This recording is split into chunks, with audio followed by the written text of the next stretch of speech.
You ever notice how in the suburbs, it's never the real criminals you have to worry about?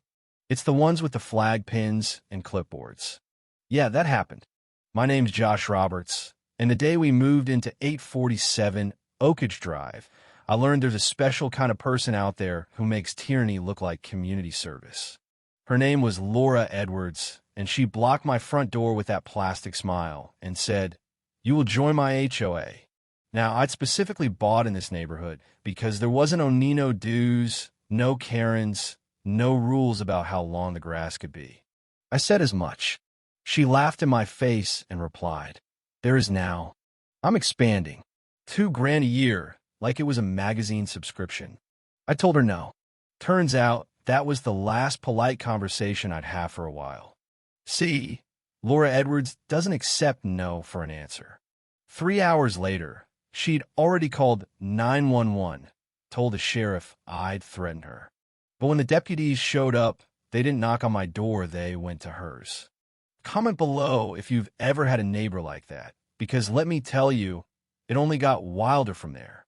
We'd barely finished unloading the first box when she showed up, marching across Oak Street like she owned both sides, clipboard hugged to her chest, military spouse t-shirt, practically brand new. I'm not saying I have a thing against spouses, but when someone starts name-dropping battalions and medals before you know their first name, you learn to listen for the lie. My years in Marine intelligence drilled that into me. Laura starts in on how her husband, William, was some kind of Hero 3 tours in the 2nd Infantry Battalion Marines. Only, no Marine ever says it like that. It's 2nd Battalion, 1st Marines, or 2-to-1. If you're really in the club, you don't mix it up. But I played along because you never show your hand first. Gave her just enough rope, let her believe I was buying what she was selling. When she dropped classified operations, I just nodded. But this woman, she wasn't after respect. She was hunting leverage. And that's when Emma, granddaughter, 12, sweet as they came bouncing out with my old Marine memorabilia. Laura crouched right down, gave her a cheap bracelet that said, "Military Kids Matter," and started spinning a yarn about a veteran youth group that met every Thursday. Emma's eyes lit up. She just wanted to fit in, and Laura could smell vulnerability from a mile off. That night, I checked our property deed, no HOA, no fees, black and white. But when I looked up Laura and her Willow Creek HOA online, what I found set off every alarm bell in my head. A picture-perfect gallery of military pride, but every single board member had a spouse story and a perfect flag pin. Statistical impossibility. Monday morning, there was a fine taped to our door, $500 for grass height, supposedly over community standards. We just moved in. Grass hadn't had time to get out of line. But this was about dominance, not landscaping. And then the violations came like clockwork.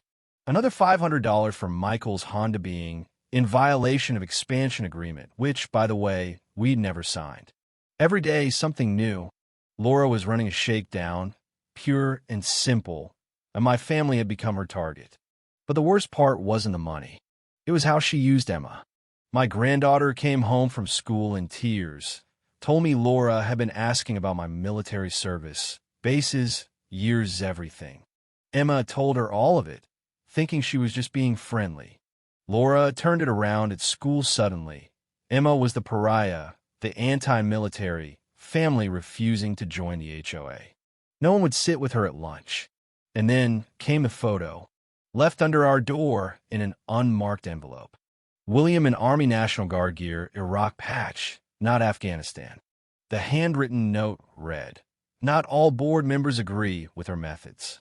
I realized even inside her so-called empire, cracks were showing. Friday, I spotted William at the grocery store, eyes sunk deep from stress, hands trembling as he loaded beer into his trunk. One wrong question, and he admitted he'd served in Iraq, not Afghanistan. No Purple Heart, no veteran plates on the car. Laura's story was falling apart, but then the financials started to surface. Another anonymous envelope, $96,000 stolen over 3 years. County shows no record of Willow Creek's expansion. Patricia, the treasurer, had a criminal record for identity theft and was getting shorter cut. The board was starting to fracture. The bullying at school ramped up. Emma's phone flooded with doctored images and hateful messages, and that was the last straw for Michael.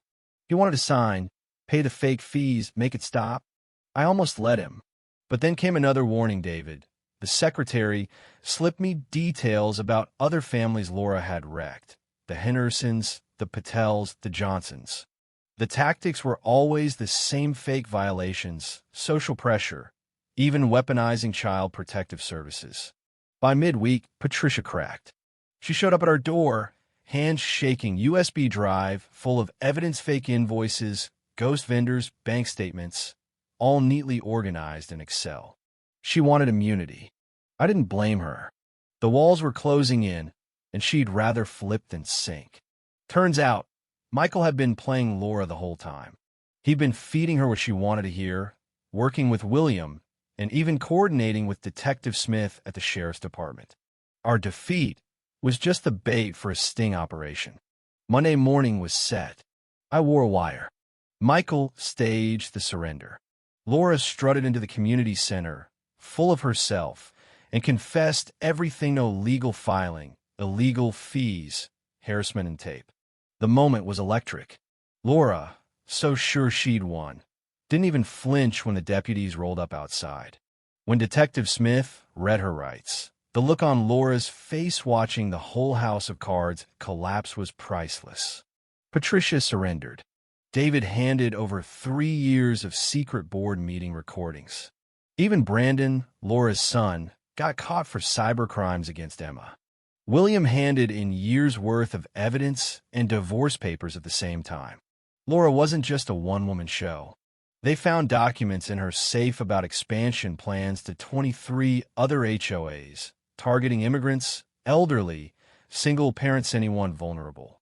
In total, over 800 families for $0.2 million stolen.